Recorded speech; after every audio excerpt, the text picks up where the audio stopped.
महाराज जी, भगवान की कृपा सब पर समान रूप से क्यों नहीं होती? कुछ लोगों को सुख और सफलता मिलती है जबकि अन्यों को दुख और संघर्ष का सामना करना पड़ता है। इसके पीछे क्या रीजन है? नहीं बच्चा, भगवान की सब पर समान कृपा है। सब मम प्रिय सब मम उपजय। आँख कान नाक सब शरीर की सुविधा, सबको वायु, सबको सूर्य, सबको चंद्रमा, भगवान की तरफ से सबको समान कृपा है। जैसे खेती पिता अपने पुत्र को 5 को दे, अब एक ने बबूल बोया, एक ने आम बोया, एक ने गेहूं बोया, एक ने चना बोया, एक ने गन्ना बोया। अब पाने को क्या मिलेगा? बबूल वाले को कांटा मिलेगा, गन्ने वाले को गन्ना मिलेगा, चने वाले को चना। भगवान ने हमको भारत भूमि में जन्म दिया।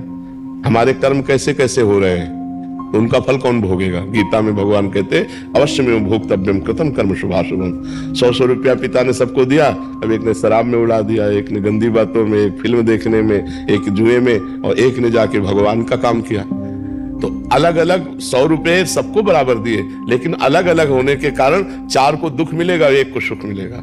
तो भगवान सुख दुख के दाता नहीं है।